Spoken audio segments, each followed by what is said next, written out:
যুবক ভাইরা রে আমার, আজকে যদি মা বোন আজকে মাহফিল শোনার জন্য আছেন, ভরে মা বোনেরা পায়ে হাত দিয়ে বলি দুনিয়াতে দুনিয়া কামাই করার জন্য দুটা সন্তানকে পালন করে, একটা আখেরাত কামাই করার জন্য একটা সন্তানকে হাফিজ কারি অথবা মাওলানা মুন্সি বানায় যান। যেদিন দেখবেন যারা হাফেজ আলেমের বাবা মা, তারা হাফেজ আলেমের কারণে আল্লাহ তাদেরকে জান্নাত দিয়ে দিবে। দুনিয়ার মুখ থেকে যদি একটা সন্তানকে আলেম না বানায় যাইতে পারেন, চোখের পানি আল্লাহকে শিখানোর জায়গায় হবে। আল্লাহ দুনিয়া কামাই করার জন্য দুটা সন্তানকে মেস্টেড বানাইছি, আজকে আখিরাতের ময়দানে মেস্টেডদের কোনো খাওয়া নাই। আজকে এই দুনিয়ার বুকে যাকে মানুষ ঘৃণা করতো, মুন্সি বলে ডাকতো, হাফেজ সাহেবদেরকে দেখতে পারতো না। এরা গরিব মানুষ, এরা জুব্বা গায়ে দেয়, টুপি মাথায় দেয়, মানুষের কাছে ভিক্ষা চায়, তাদেরকে কত খারাপ চোখে দেখেছি। আজকে তাদের ইজ্জত সম্মান আল্লাহ বাড়িয়ে দিয়ে আল্লাহ তার বাবাকে সঙ্গে নিয়ে জান্নাতে যাওয়ার সুযোগ করে দিল। আল্লাহ ম্যাজিস্ট্রেট না বানায়া, অফিসার না বানায়া, ডিসি না বানায়া, উকিল না বানায়া যদি আখিরাতের উকিল বানায় আল্লাহ আজকে আখিরাতের উকিলের সঙ্গে আমরা জান্নাতে যাইতে পারতাম। জোরে কোন ঠিক নেবে ঠিক? এই যুবকের দলেরা এখনো যারা ফাঁকে আছেন তাড়াতাড়ি চলে আসেন, ভাইজান সময় কিন্তু আমার শেষ হয়ে যাইতেছে। এই ছোট্ট বাচ্চাগুলো কত কষ্ট না করে এই মাদ্রাসার ভিতরে বসে বসে কোরআনুল কারীমের তেলাওয়াত করে হাফেজ সাহেব হয়ে গেছে। আমার মালিক ডাকতে কয়, হাফেজ সাহেব সুন্দর করে তুমি সুন্দর করে কোরআনুল কারীম তেলাওয়াত করে শোনায় দাও।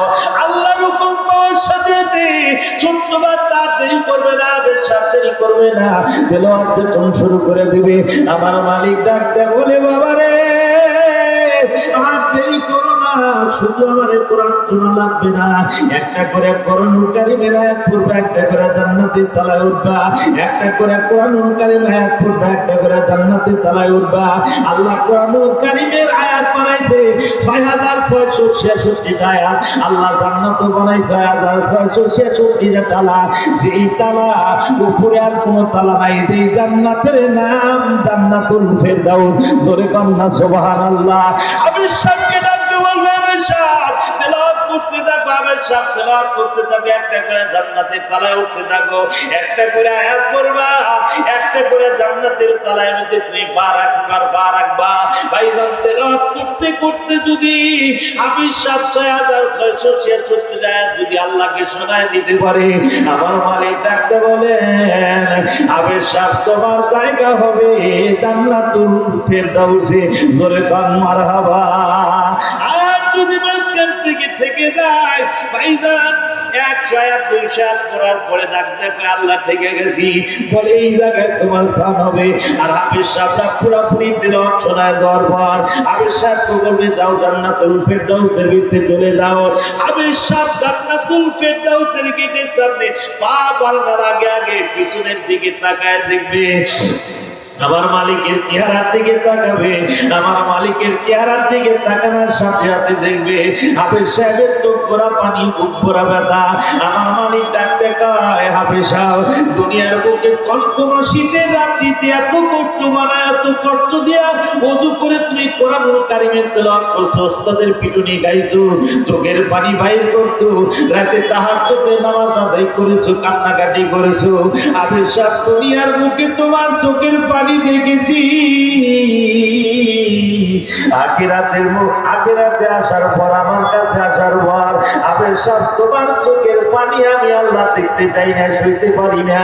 বলো বলো তুমি এই কঠিন মুহূর্তে তোমার চোখের ভিতরে পানি কেন, আমি একটু জানতে চাই। আজকে তেলাওয়াত করতে করতে জান্নাতুল ফেরদাউসের গেটের সামনে আসছি গো মালিক, এখন আমি জান্নাতুল ফেরদাউসের গেটের ভিতরে পা রাখবো। পা রাখার আগেই হঠাৎ করে আমার দুঃখিনী পিতামাতার কথা স্মরণ পড়ে গেছে। ডাকতে বলে, তোমার দুঃখিনী পিতামাতা কোথায়? বলে, আল্লাহ আমার দুঃখিনী পিতামাতাকে জাহান্নামের আগুনের ভিতরে হাবুডুবু খাচ্ছে। আল্লাহ এই কঠিন মুহূর্তে তুমি যদি আমার পিতামাতারে ক্ষমা না করে দাও, মাফ না করে দাও, আমার সঙ্গে তুমি যদি জান্নাত না দাও, আমি জান্নাতে যাব না। জোরে কন্যা সুবহানাল্লাহ। খারাপ লাগতেছে? আজকে যারা শুনবেন না তারা মিস করবেন। জোরে কন, তারা যারা শুনবেন না তারা কি করবেন? মিস করবেন। একটু তাড়াতাড়ি আসেন রে ভাই। ছোট্ট একটা কথা মনে পড়ে গেল, এই জায়গায় খারাপ শিক্ষা দেওয়া নয়, ভালো শিক্ষা দেওয়া হয়। জোরে কন। হ্যাঁ, মানুষ কুপথের থেকে সুপথের প্রতীক বানানোর জন্য আলেম ওলামা তৈরি হয়। জোরে কন ঠিক নেবে ঠিক? এই জোরে কন ঠিক নেবে ঠিক? যত গালাগালি আলেমকে করেন তারপরেও কিন্তু এবার ওই মুন্সিক ডাক দিয়ে বিয়ে পড়ার লাগবে। জোরে কন ঠিক নেবে ঠিক? এবার আমার বংশের মধ্যে কোন আলেম না, একজন আলেম ভাড়াটে করে নিয়ে রে জানাজা পড়ার লাগবে। কথা ঠিক নেবে ঠিক? যত গালাগালি করেন কিন্তু আলেমের দরকার হয় কি হয় না? জোরে কন। এই জোরে কন হয় কি হয় না? কিন্তু বেকা চোখে দেখেন না, আলেম ওলামা বাড়িতে গেলে আল্লাহ রহমত নিয়ে যায়। জোরে কোন সুবহানাল্লাহ। যদি কিছু না পারেন এক মুষ্টি চালিয়ে দিয়ে দিন, তাও বরকত দিবে আল্লাহ। জোরে কোন আমিন। যুবক ভাইরা আমার, এই জায়গায় কিন্তু দাঁড়ায় থেকে পেশাব করা শিখানো হয় না। জোরে কোন ঠিক নেবে ঠিক? এই জোরে কোন। সালপাল কি দাঁড়ায় থেকে পেশাব করে? এরা কি কবিরা গুনাহ করে? জোরে কোন কবিরা গুনাহ করে? হাঁটুর উপরে কাপড় উঠায়। জোরে কোন হাঁটুর উপরে কাপড় উঠায় কি বল খেলে? জোরে কন, জোরে কন না, জোরে কন। এরা কিন্তু কবিরা গুনাহ মারাত্মক গুনাহ, যা তওবা না করলে মাফ হয় না। জোরে কন ঠিক নেবে ঠিক? হাঁটুর উপরে একটু কাপড় উঠাবেন, হাঁটুর উপরে কাপড় উঠানো কিন্তু কবিরা গুনাহ। জোরে কন কি গুনাহ? এই জোরে কন কি গুনাহ? এইটাও তাদেরকে শিক্ষা দেওয়া হয়, বাবা কবিরা গুনাহ করা যাবে না। মানুষ দেখলে সালাম দিবে, আর 20টা সালাম দিবে। আল্লাহ বলেন ও ব্যক্তি জান্নাত কিনে নিয়ে বাড়িতে ফিরলো। জোরে কন সুবহানাল্লাহ। এগুলা পর্যন্ত শিক্ষা দেওয়া হয়। কোন পর্যন্ত কাপড় উঠাইবা, কোন পর্যন্ত কাপড় উঠাইলে পবিত্রতা থাকবে, ওযু ভাঙবে না, আর কাপড় কোন পর্যন্ত উঠাইলে ওযু ভেঙে যাবে, কবিরা গুনাহ হবে, এটাও তাদেরকে শিক্ষা দেওয়া হয় মাদ্রাসায়। জোরে কন ঠিক নেবে ঠিক? আমি একটু পরে যাই, একটা কথা মনে পড়ে গেল। কথা কি শুনবেন? শেষ হবে কিনা তাও জানি না, একটু শুনবেন কি? ছোট্ট একটা কবিরা গুনাহ। আমরা তো রহরহ গুনাহ করি, যে গুনার কোনো সীমা দেখা নাই। জোরে কোন ঠিক নেবে ঠিক? কিন্তু ছোট্ট গুনাহ না, এটা বড় গুনাহ। একজন মানুষ যদি হাঁটুর উপরে কাপড় উঠায়, এই মানুষটা কবিরা গুনাহ করলো। যে কবিরা গুনাহ আল্লাহ তওবা না করলে মাফ করে না। জোরে কোন ঠিক নেবে ঠিক? এক সময় ইমাম, ভাই কথা বলেন না, কথা বলেন না ভাই, আস্তে কথা বলেন। ইমাম ফখরুদ্দিন রাজি রহমতুল্লাহি আলাইহি, ছোট্ট কথা বলেই আমি শেষ করব। ইমাম ফখরুদ্দিন রাজি রহমতুল্লাহি আলাইহি এই ছোট্ট মানুষ না বড় মানুষ? জোরে কোন। ইমাম ফখরুদ্দিন রাজি রহমতুল্লাহ আলাইহি বিরাট মাপের মানুষ, জামানার একজন পুতুল। জোরে কোন সুবহানাল্লাহ।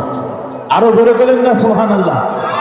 এই জামানার বড় একজন পুতুল, হাজার হাজার কুড়িটা একজন শাগরেদ আছে, তার ওযুর পানি আগে দেয়, জামা কাপড় খিচা দেয়, তারপরে সুন্দর করে মেসাক আগে দেয়, ওযুর পানিগুলো তাকে আগে দেয়, খেদমত করে আর কি। তো একদিন শাগরেদ ডাক দিয়ে বলতে, হুজুর আপনার একটা কথা বলতে চাই। বলে কি? বলে হুজুর এই এলাকার ভিতরে একটা খবর শোনা গেল। যুবককে ডাকতে বলে, এই শাগরেদ বলো তাড়াতাড়ি কি খবর, নতুন এমন কি খবর তোমার কানে বিদ্যা আছে, আমার কাছে একটু বয়ান করো, আমি একটু শুনতে চাই। আল্লাহর ওলি যখন শাগরেদকে জিজ্ঞাসা করতে, শাগরেদ ডাকতে বলতে, হুজুর আমি শুনতে পারলাম, আমার কানে বিদ্যা আওয়াজ আসলো, হুজুর এই এলাকার ভিতরে নাকি একজন কাপন চোরা বাইর হয়েছে। জোরে কোন কি চোরা? কাপন চোরা বুঝেন? এজোরে কোন শুনবেন আপনারা? কাপন চোরা বাইরে হয়েছে। একবার দুইবার তিনবার জিজ্ঞাসা করার পর এবার ইমাম ফখরুদ্দিন রাজি রহমতুল্লাহি আলাইহি ডাকতে বলে, এ যুবক শোনো, যুবক তাড়াতাড়ি আমার কাছে আসো। তুমি কয়েকটা বার জিজ্ঞাসা করছো, হুজুর এই এলাকার ভিতরে একজন কাপন চোরা বাইরে হয়েছে, এই কাপন চোরাকে একটু খুঁজে নিয়ে আসার দরকার হুজুর। না জানি আমরা কোন দিন মারা যাবো, মারা যাওয়ার সাথে সাথে আমাদের কবরের ভিতরে রাখার পর কাপন চোরা আমাদের কাপন চুরি করে নিয়ে যাবে। এবার ইমাম ফখরুদ্দিন রাজি রহমতুল্লাহ আলাইহি ডাকতে বলতে, বাবারা ও বাবা তুমি আমার কাছে আসো, একটা কথা শোনো। বলে হুজুর কি কথা শোনো? বলে শোনো, এই এলাকার ভিতরে কাপন চোরাকে তুমি একটু খোঁজ করে বাইর করো, তোমার কাছে আমি দায়িত্ব দিলাম। এবার ভাইজান সাথে খোঁজাখুঁজি করতে, মানুষকে জিজ্ঞাসাবাদ করতেছে, গ্রামে গ্রামে করতে করতে করতে করতে এক সময় এই কাপন চোরার খবর যখন পাওয়া গেল, ইমাম ফখরুদ্দীন রাজি রহমাতুল্লাহ আলাইহি সাকরেতকে ডাকতে বলছে, বাবা এই কাফন চোরাকে তুমি যখন পাইবা, তার খোঁজ পাইবা, তার বাড়িতে যাবা, যাওয়ার পরে জিজ্ঞাসা করবা আমি তোমার বাড়িতে আছি, সালাম কালাম দিয়া তাকে জিজ্ঞাসা করবা আমি তোমার বাড়িতে আছি কি জন্য তুমি জানো? বলে না জানি না। তুমি বলবা ইমাম ফখরুদ্দীন রাজি রহমাতুল্লাহ আলাইহি তোমাকে দাওয়াত করেছেন তার বাড়িতে যাওয়ার জন্য। এই যুবক এই কথাই সাকরেতকে শিখিয়ে দেওয়ার পর সাকরেত খোঁজাখুঁজি করতে করতে 1 গ্রাম 2 গ্রাম 3 গ্রাম 4 গ্রাম করতে করতে যখন তার তল্লাশি পাইছে, খোঁজ পাইছে, পাওয়ার পরে ভাইজান কাফন চোরার বাড়িতে যায়, যখন ডাক দেয় ভাইজান বাড়িতে আছেন কিনা? বলে হ্যাঁ আছি, একটু বাইরে আসেন। ভাইজান কাফন চোরা কিন্তু ইমাম ফখরুদ্দীন রাজি রহমাতুল্লাহ আলাইহি সাকরেত ভাইজান এই সাকরেত কেন আমার বাড়ির গেটের ভিতরে সালাম লাগাইছে? সালাম দেওয়ার সাথে সাথে বলে ওয়ালাইকুমুস সালাম ওয়া রাহমাতুল্লাহি ওয়া বারাকাতুহু। এ সাকরেত তুমি একজন গরিব মানুষের সাথে তুমি কেন আমার বাড়ির গেটে ভিতরে আমারে ডাকো? আমি একজন চোর মানুষ, আমার বাড়িতে কি জন্য আছে আমাকে একটু বলে দাও। বলে ভাইজান আপনার কাছে আছি ইমাম ফখরুদ্দীন রাজি রহমাতুল্লাহ আলাইহি আপনাকে দাওয়াত করেছে তার বাড়িতে যাওয়ার জন্য, আপনার যাওয়া লাগবে। বলে সর্বনাশ, আমি জানি এই জামানায় যত ওলি থাকুক না কেন ইমাম ফখরুদ্দীন রাজি রহমাতুল্লাহ আলাইহির মতো এত বড় দামি মানুষ, এত বড় আল্লাহওয়ালা মানুষ আমার জীবনে কোনোদিন আমি চোখের নজরে দেখি নাই। জোরে বল মারহাবা। এই যুবক ভাইরা আমার অল্প টাইমে আমি শেষ করে দিব, আপনাদেরকে বিরক্ত করব না, একটু ধৈর্য ধারণ করেন। ওনারা শোনা দরকার এই ছোট্ট বাচ্চা কবিরা গুনাহ পর্যন্ত মাদ্রাসার ভিতরে করে না, এই শিক্ষা দেওয়া হয়। বাবারা তোমরা মাদ্রাসায় শিক্ষা অর্জন করার জন্য আছো, নবীর হাদিস শোনার জন্য আছো, আল্লাহর পথের প্রতীকের মানুষ তোমরা। তোমরা যদি এগুলা শিখা মানুষকে তোমরা বয়ান করো, তোমার কথা শোনার পর মানুষ হেদায়েতে আসবে, আর হেদায়েত পাওয়ার পরে যখন ওই লোকটা জান্নাতে যাবে আল্লাহ রাব্বুল আলামিন বলেন তোমার কথা শুনে তারা হেদায়েত পাইলো, আল্লাহর জান্নাত পাইলো। আল্লাহ ডাক দেয় বলবে ও আল্লাহর বান্দার দলেরা তোমরা শোনো, ওই অমুক ছোট্ট বাচ্চার ওসিয়ত শোনার কারণে আজকে তুমি জান্নাত পাইছো, ওই বাচ্চাটা জাহান্নামে চলে গেছে। তুমি একা একা জান্নাতে যাইও না, ওই বাচ্চাটাকে সঙ্গে করে হাফেজটাকে সঙ্গে করে আল্লাহ জান্নাতে নিয়ে যাও। জোরে কান মারহাবা। এ যুবক অনেকগুলো পাঠাইতেছি, অনেক মানুষই কিন্তু দোকানপাটে আছে, বাজারে চা স্টলে ভিতরে আড্ডা মারতেছে, এখনো আসে নাই। ভাইজানদেরকে হাতে পায়ে ধরে বলবো ভাই এমন সুযোগ আর পাবেন না। ফজরের নামাজ শেষ হয়ে যাওয়ার পরে প্রত্যেকটা মসজিদে এমন কোন দিন নাই যে আওয়াজ কানের ভিতরে আসে না অমুক গ্রামের অমুক মানুষ মারা গেছে, ইন্না লিল্লাহি ওয়া ইন্না ইলাইহি রাজিউনের আওয়াজ যখন কানের ভিতরে এসে বসে, ওইটার ভিতরে দাও দাও করে জ্বলে। আল্লাহ না জানি কোন সময় আজরাইল আমার সিনার উপরে বসে যাবে। ঘুমাওলা আমল ছাড়া যদি কবরে যাই, আমল ছাড়া যদি আল্লাহ কবরে ঢুকি, আমল যদি না পোষায় কবরে যদি মাথা রাখি, ঘুমাওলা ফেরেশতার হাতের পিটনি খাইতে খাইতে জীবনটা শেষ হয়ে যাবে। দুনিয়ার কোন মানুষ ওই জায়গায় যায় আমার কোনো উপকার করতে পারবে না। জোরে কোন ঠিক না বেটি? এ যুবকের দলেরা, মুরব্বী বাবাজিরা, মা বোনেরা, কান পালায় শুনে ঘুমা।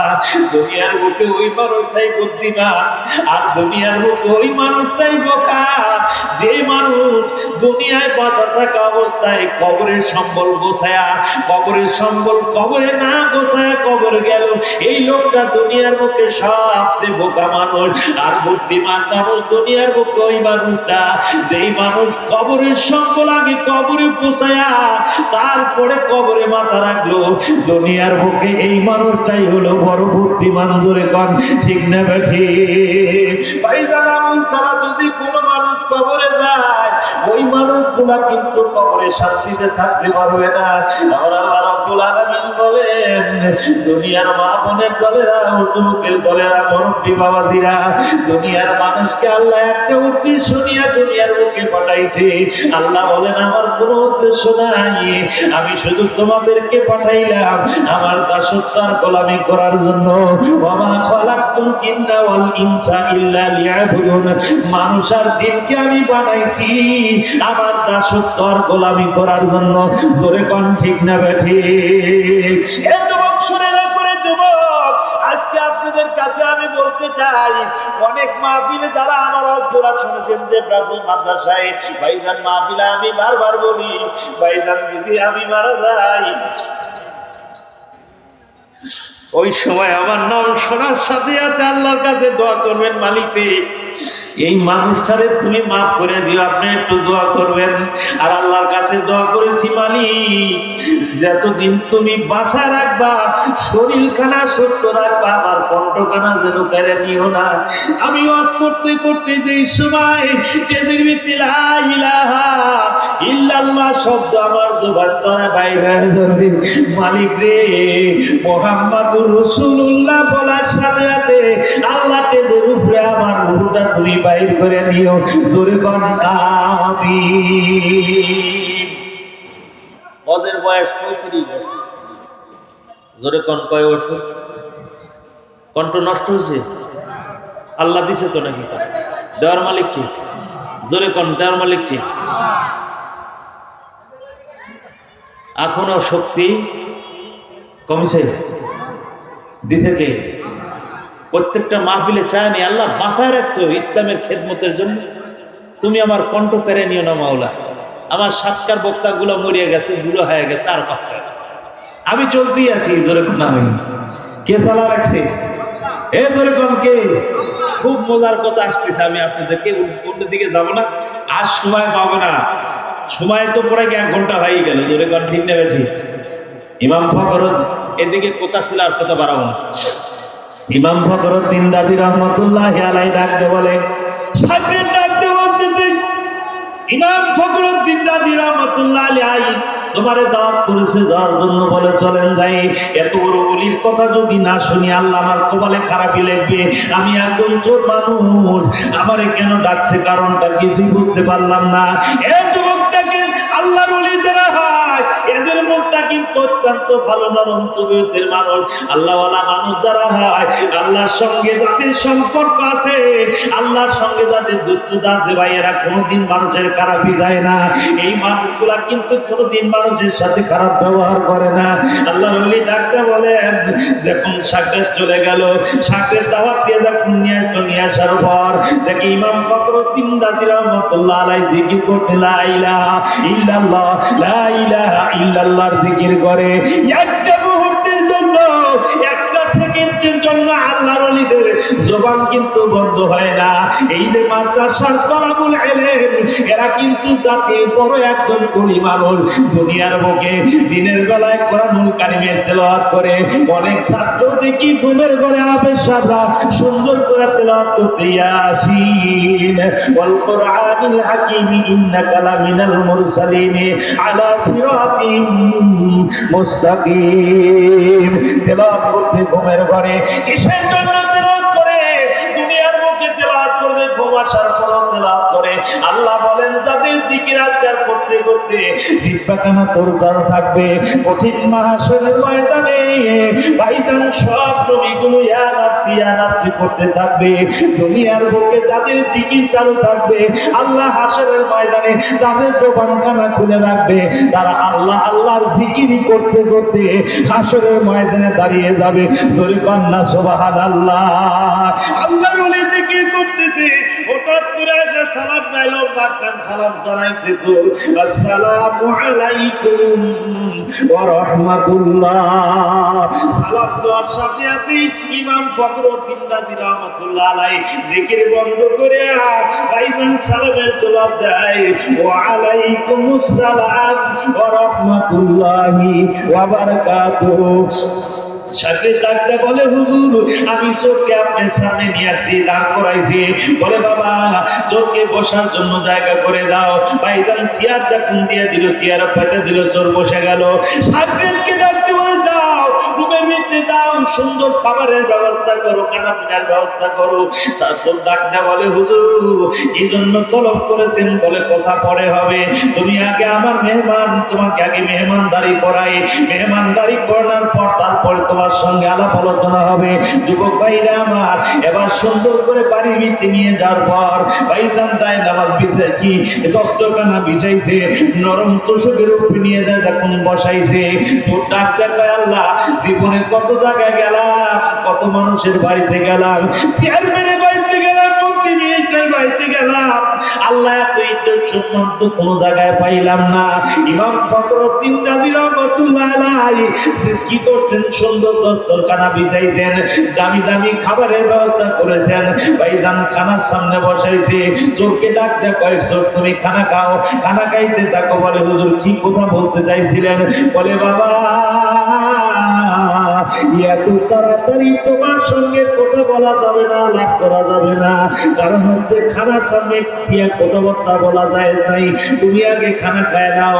চোরকে উত্তর করে খানা খাইছে, গরু গোস্ত, মুগলি গোস্ত, যত রকম ফল ফলান্তি আছে সব খাওয়ানোর পর যখন ভাইজান খানা পিনা কমপ্লিট হয়ে গেল, সাকেতকে ডাকতে বলে সাকেত সব বুঝে করতে শোনায় নাও, আমি একটু বসতে চাই, আমার চেম্বারে চলো। ভাইজান সুন্দর করে তার রুমের ভিতরে যাওয়ার পর চোরকে সামনে নিয়ে বসাইছে। বসানোর পর সাকেতকে ডাক দেয়, কয় তুমি আমার ডান পাশে বসো। সাকেতকে ডান পাশে বসাইছে। চোরকে ডাকতে বলে বাবা আমি শুনতে পারলাম আমার সাকেতের মুখের কাছ থেকে, আমার সাকেতের কাছ থেকে শুনতে পারলাম এলাকার ভিতরে একজন কাপড় চোরা পাই রয়েছে, রাতে গভীর রজনীতে কাপড়ের কাপড় চুরি করে বাজারে বিক্রি করে। বাবা তুমি কি সেই কাপন চোরা? চোর নিচের দিকে মাথা নিয়ে ডাকতে কয় হুজুর আমি কাপন চোরা, আমি মানুষের কাপড়ের কাপড় চুরি করি, গভীর রজনীতে কবর থেকে কাপড়ের কাপড় উঠায় নিয়ে চলে যাই। চোর ডাকতে কয় বাবা রে তোমাকে আমি ডাকতে নিয়েছি কিসের কারণে তাও কি তুমি জানো? বলে না জানি না। বলে বাবা সারা জিন্দেগি পর আমি কোনো নাফরমানির কাজ করি নাই বাবা, যেদিন থেকে কথা শুনেছি আমি আমার মুখে শুনেছি হাতের উপরে কাপড় উঠানো কবিরা গুনাহ, বড় গুনাহ, যেই গুনাহ তওবা ছাড়া আমার মালিক মাফ করে না। জোরে কান ঠিক না বেঠি? ও তোমারে আমি ডাক দিয়েছি, তুমি আমার কাছে আছো। ভাইজান চোরকে ডাক দেয়, হাত ধরে বলে বাবা আমি যদি মারা যাই, মারা যাওয়ার পর তুমি যেন আমার কাপড়ের কাপড় চুরি করো না বাবা। আমার হাঁটুর নিচে যদি, আমার হাঁটুর উপরে যদি কাপড়খানা উঠে যায়, লক্ষ লক্ষ কোটি কোটি মানুষ সামনের ময়দানে থাকবে, ওই দিন তুমি আমার উলঙ্গ অবস্থায় উঠানোর ব্যবস্থা করো না রে বাবা। চলে রাত্রে ডাকতে বলে বাবা তুমি আমার কাছে অত দাও। ভাইজান চোর হুজুরের চেহারার দিকে তাকায় তাকায় দেখে ইমাম ফখরুদ্দীন রাজি রহমাতুল্লাহি আলাইহি চোখ দিয়ে পানি টপ টপ টপ টপ করে জমিনের উপরে পড়তে, ফিকে ফিকে কান্না করতেছে। বাবা রে তুমি যেন আমার কাপড়ের কাপড় চুরি করো না। চোর ডাকতে কয় হুজুর আপনি এখন দামি মানুষ, আপনি একজন বলি মানুষ, কেমন করে আপনার কাপড়ের কাপড় আমি চুরি করি? হুজুর আমি অতকে দিলাম, আপনার কাপড়ের কাপড় চুরি করবো না। ভাইজান মায়ের হুজুরের দম বন্ধ আসতেছে। সামনে ডাকতে বলতে হুজুর চোর তো ধরে না কোনো ধর্মের কাহিনী, এর কাপড়ের দামটা আপনি দিয়ে দেন। কি বলে? কাপড়ের দামটা দিয়ে দেন হুজুর। চোর ধর্মের কাহিনী শোনে না, মারা যাওয়ার সাথে চুরি করতে পারে।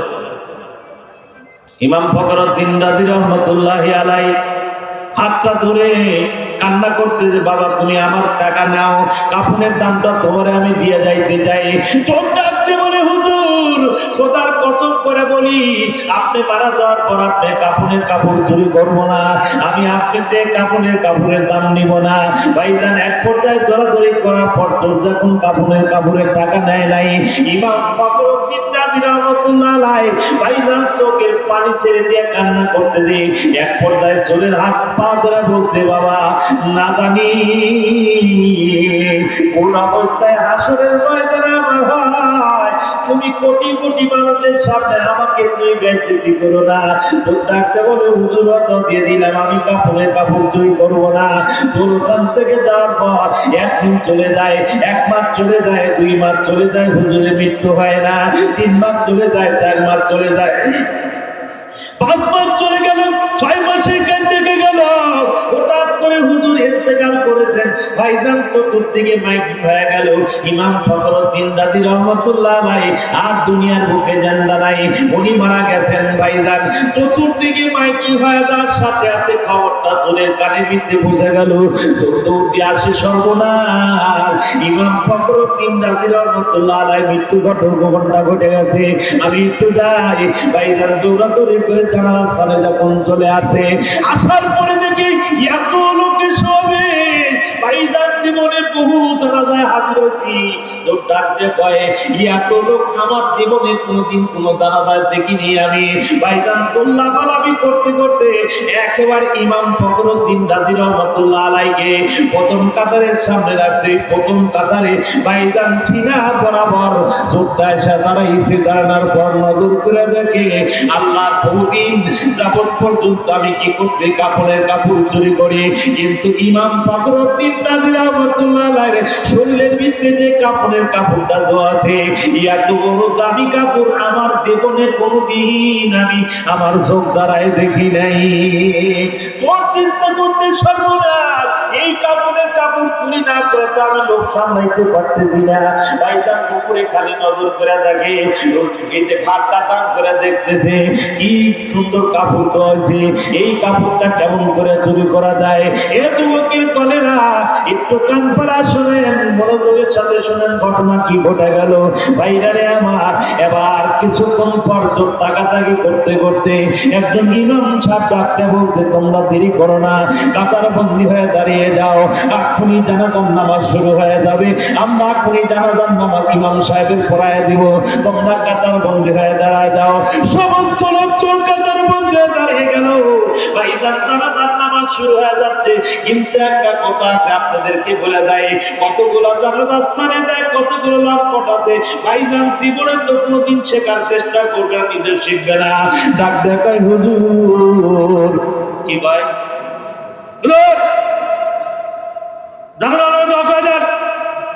আছে না, এরকম বটকার আছে না, আছে না? আল্লাহ দুনিয়ার বুকে খাওয়াচ্ছে ফ্রি, জোরে কান কি, জোরে কান কি, ফ্রি খাওয়াচ্ছে, তামাম দুনিয়া ছেড়ে দিচ্ছে। কিছু শেখো, কিছু সাইজ করবো যদি সময় থাকে, কেবল ধরে নিয়েছি, কেবল মানুষ বসাই নিয়েছি।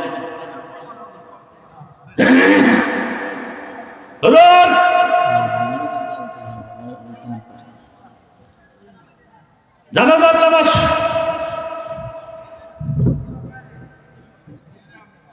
দোয়া কয় দেন হুজুর। কে রে তুই সারা জিন্দগি কি শিখছ? তো জানাজার নামাজ কয় দেব।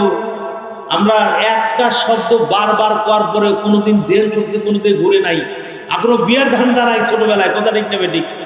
তারপরে এক শব্দ 14 বার 15 বার 50 বার করছি, আর তুই বাংলা একবার কয়ে দিলাম, আমি কেবলা মুখে দাঁড়াইয়া এই নিয়মের পিছনে 4 তাকবীরের সঙ্গে ফরজে কিফায়ার নামাজ আদায় করছি। আল্লাহু আকবার। দেখি কোন মরদ আছেন একজন কন্ত বাবের বেটা দাঁড়া করেন, সত্যি আমি যেভাবে বললাম কন্ত দেখেন পারবেন। আমরা 70 বার করার পরে পাই না, তুই একবার বাংলা করার পরে তুই কি পারবি না? তুই বাংলা তুই পারলই, আমি ধরে নিলাম। 4 তাকবীরে 4টা দোয়া, কয়টা? এই জোরে কোন কয়টা? এই 4 তাকবীরে 4টা দোয়া বাংলা একটা কয় দিল, আর 3 তাকবীরের দোয়া কি ফেরেশতা এসে কয় দিব? জিবরাইল কয় দিব? এই জোরে কোন জিবরাইল কয় দিব? বাটপারি করার জায়গা পাও না নাকি? হ্যাঁ, তুমি বাটপারি করার জায়গা পাও না? খবরদার। আগে শিখবা। যুবক ভাইরা আমার, প্রথম তাকবীরের নিয়ত চলতেছে। সমস্ত লোকজনকে ডাক দিয়ে বলতে, তোমরা নিয়ত করতে থাকো। সব ডাক দিয়ে বলে, সর্বনাশ, এখনই তো হয়ে যাবে, জানাজার নামাজ শেষ হয়ে যাবে, তারপরে তো আমরা চলে যাবো এখান থেকে মাটি দেওয়ার জন্য। ভাইজান সমস্ত লোক দাঁড়িয়ে গেছে এবং নিয়ত শুরু হয়ে গেল। নাওয়াইতুয়ান উআদ্দিয়া লিল্লাহি তাআলা আরবাআ তাকবীরাতি সালাতিল জানাজাতি ফারজুল কিফায়াতি আসসালামু লিল্লাহি তাআলা ওয়াসসালাতু আলান নবী ওয়াদ দুআউ লিহাযাল মাইয়িতি। সকলে পড়ুন মুতাওয়াজ্জিহান ইলা জিহাতিল কাবাতিশ শরীফাতি আল্লাহু আকবার। ভাইজান প্রথম তাকবীর যখন শুরু হয়ে গেল, তোর কিন্তু নজর করে দেখতেছে মাত্র আর 3টা তাকবীর আছে, 3 তাকবীর পরে আমি এখান থেকে ছুটবো, আমাকে কেউ ঠেকায় রাখতে পারবে না। এত বড় দামি কাপড় আমার চুরি করা দরকার। এই কাপড়ের কাপড় আমি কবরে রাখতে পারি না, আমি এই কাপড়ের কাপড় চুরি করে নিয়ে যাব। ভাইজান প্রথম তাকবীর যখন শেষ হয়ে গেল, দ্বিতীয় তাকবীরের জন্য সমস্ত লোকজন প্রস্তুতি নেয়। সুবহানাকাল্লাহুম্মা ওয়া বিহামদিকা ওয়া তাবারাকা ইসমুকা ওয়া তাআলা জাদ্দুকা ওয়া জাল্লা সানাউকা। ভাইজান জানাজার নামাজের ভিতরে এই সানার ভিতরে একটা শব্দ বৃদ্ধি করা হয়, ওয়া জাল্লা সানাউকা ওয়া লা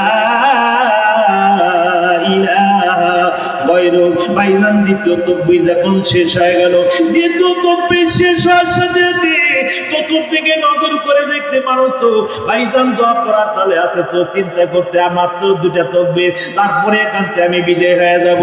তোর তো জানাজার নামাজের দোয়া জানে না, ভাইজান তাকবীরের দোয়া জানে না, কিচ্ছুই জানে না, তোর খালি হাতে হাত মিলায় মিলায় চলতে আছে। ভাইজান এবার 3 নাম্বার তাকবীরের দোয়া হচ্ছে, আল্লাহুম্মা সাল্লি আলা মুহাম্মাদিন ওয়া আলা আলি মুহাম্মাদ কামা সাল্লাইতা আলা ইব্রাহিমা ওয়া আলা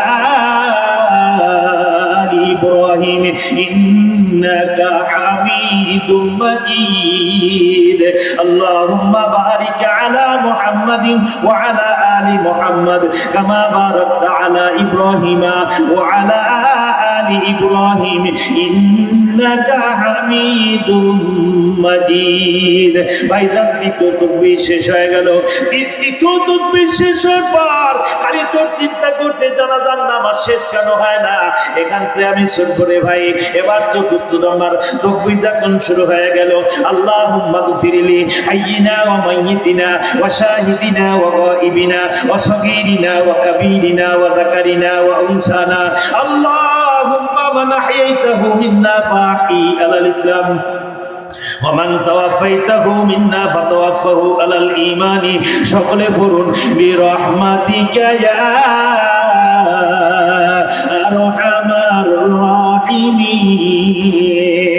ভাইজান চতুর্থ তাকবীর শেষ হয়ে গেল, ডানে বামে সালাম যখন শেষ হয়ে গেল, চোরকে আর ধরে রাখা যায় না। মানুষ আসলে পারাপারি করতে দৌড় দেয় কবরস্থানের দিকে, কোন জায়গায় কাপড়ের কাপড় গায়ের ভিতরে পড়াচ্ছে, কোন জায়গায় দাফন করবে, কবরটা কোন জায়গা হলো আমার একটু দেখা দরকার।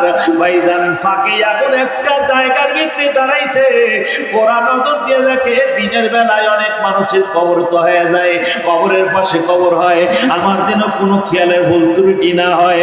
আমি কোরআন নজর দিয়ে দেখবো কোন কবরের পাশে তার কবরটা হচ্ছে। ফাঁকে দাঁড়ায় দাঁড়ায় দেখতেছে। ভাইজান কবরের ভিতরে যখন নিয়ে গেল, কবরের পাশে নিয়ে গেল, সমস্ত লোকজন পিছনে পিছনে যায়। এমন একজন মানুষকে যদি আমরা মাটি দিতে পারি, আমাদের জীবনটাকে আমরা ধন্য মনে করবো। জোরে কোন ঠিক না বেটি? এমনও মূর্খের দলেরা আছে, এমনও শয়তান মানুষ আছে, এমন শয়তান মানুষের জানাজার নামাজে যাওয়া ঠিক নয়। জোরে কোন ঠিক না বেটি? তো কি যে তৈরি করছে, জোরে কোন? হ্যাঁ, মাটি দিবে যায় কিসবিস করে, আসে না শয়তান গুলা? হ্যাঁ, কাটলা পড়ে যায়, যায় গাঙ্গ করে। এই ওর হাতের মনে মাটি পড়ছে, তোর আর মাটির মধ্যে যাওয়া লাগবে না। মিনহা খলাকনাকুম কি দাঁড়ায়? জোরে কোন কি দাঁড়ায়? পরে আসতেছি, এই যুবকের দলেরা শোনো, কবরের সামনে নিয়ে যাওয়া হলো। কবরের ভিতরে 3 জন ব্যক্তি ব্যক্তি আমাদের এলাকায় নামে, আপনাদের এলাকায় নামে কিনা জোরে কন। নামার পরে সুন্দর করে কি কয়, ভাইজান উপরতে একটু ধরায় দেন, আমরা নিচে নামায় দেই। নামায় দেওয়ার পর সুন্দর করে পশ্চিম কাজ করে শোয়ানোর পর যে শেষে উঠে ভাইজান সুন্দর করে বুক অনুযায়ী সিনা বরাবর হাত থেকে বলায় বিসমিল্লাহি ওয়া আলা মিল্লাতি রাসূলিল্লাহ। আমরা দোয়া পড়ি কিনা? আরো দেশের ভিতরে আছে সুন্দর করে বিসমিল্লাহি ওয়া বিসাবিলিল্লাহি ওয়া আলা মিল্লাতি রাসূলিল্লাহ। জোরে কান আমরা এই জিনিসগুলো বিল্লাহি ওয়া বিসাবিলিল্লাহি ওয়া আলা মিল্লাতি রাসূলিল্লাহ শব্দগুলো কিন্তু আমরা বাইর করছি, তালিল করে বাইর করছি। ভাইজান কথাগুলো কিন্তু খারাপ নয়, আমরা কিন্তু সালাম দিই আসসালামু আলাইকুম ওয়া রাহমাতুল্লাহি ওয়া বারাকাতুহু ওয়া জান্নাতুহু ওয়া মাগফিরাতুহু জাহিরাতুহু বাতিনাতুহু। কথাগুলো কিন্তু খারাপ নয়, আমরা তালিল করে বাইর করছি। কিন্তু হাদিস শরীফের ভিতরে আছে অত কথা বৃদ্ধি করার দরকার নাই, সুন্দর করে বলা দরকার। সিনা বরাবর হাত রেখে বিসমিল্লাহি ওয়া আলা মিল্লাতি রাসূলিল্লাহ।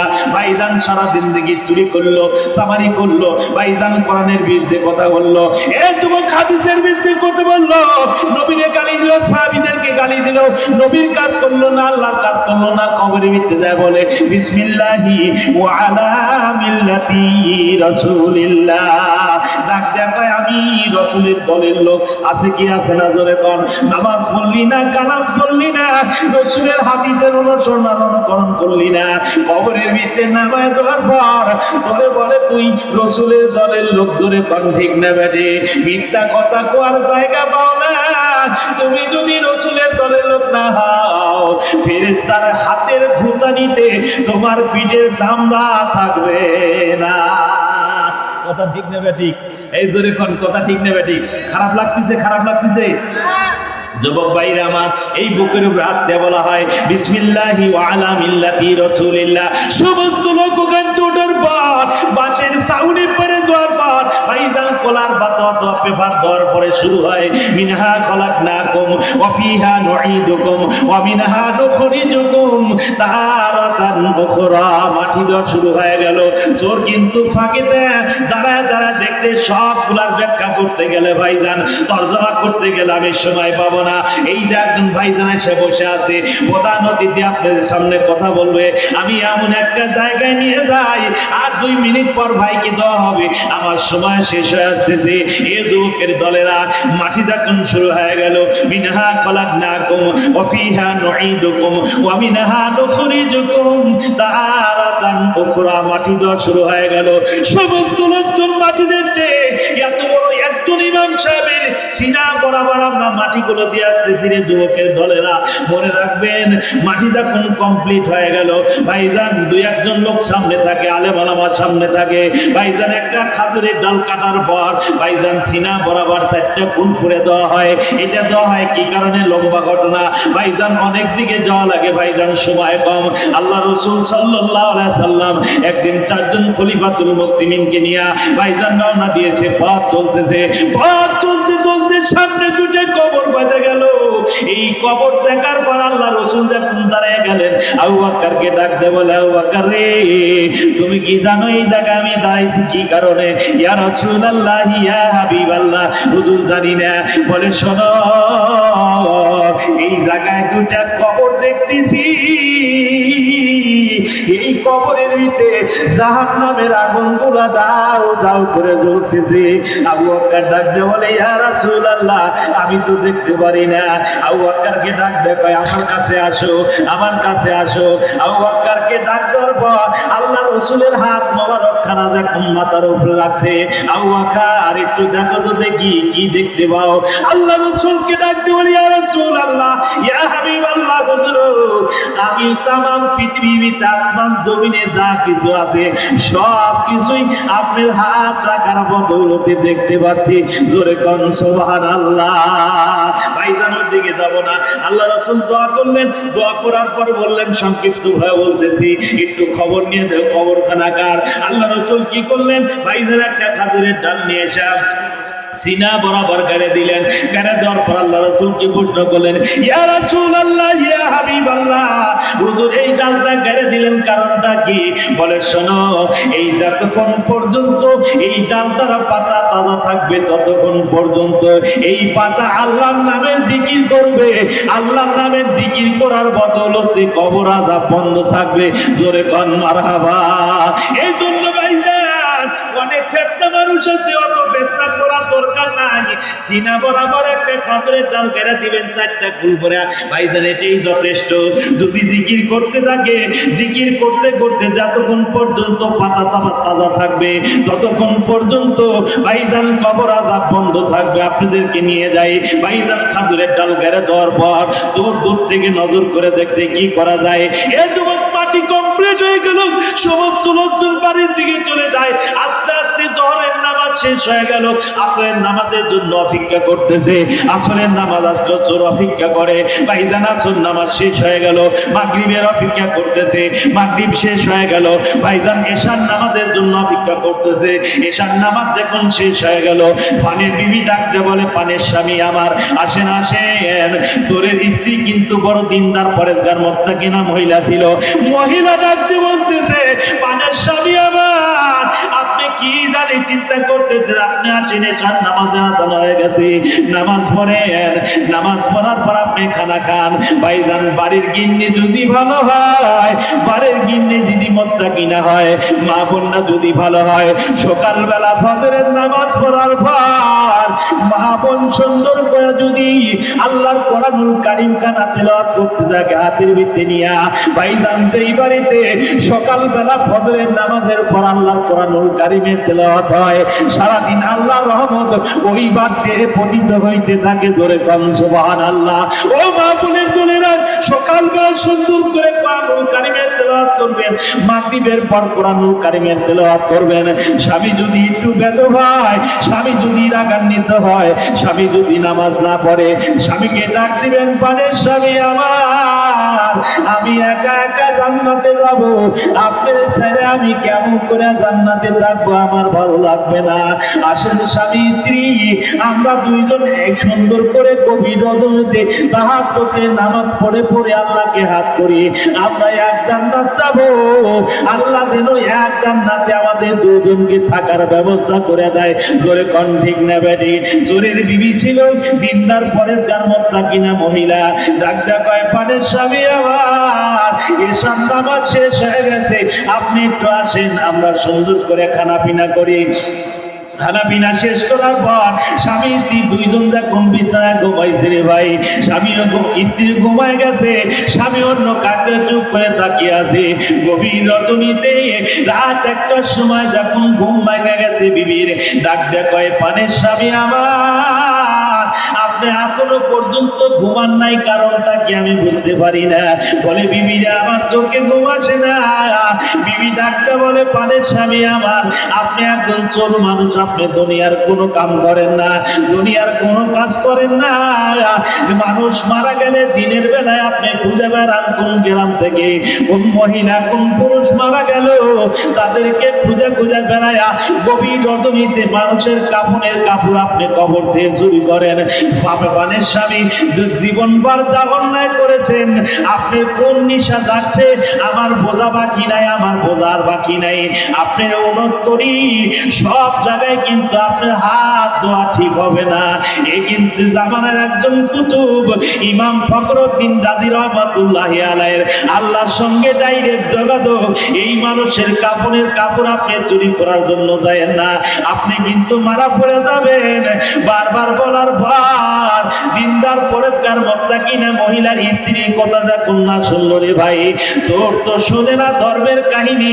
বিবিরে এমন জোরে আঘাত করেছে, এমন জোরে লাথি মারছে, লাথি মারার পর ভাইজান একখানা কোদাল একখানা শাবল নিয়া গভীর রজনীতে যখন কবরস্থানের দিকে মালকাত্তা দিয়ে রওনা দিয়েছে, পথে বাহির হয়েছে, 10 কদম যায় আর চতুর্দিকে নজর করে দেখে কোন লোকজন আমারে দেখলো কিনা, কোন লোকজন কি আমার সঙ্গে সম্পর্ক হবে, কোন লোকের সঙ্গে কি আমার দেখা হবে।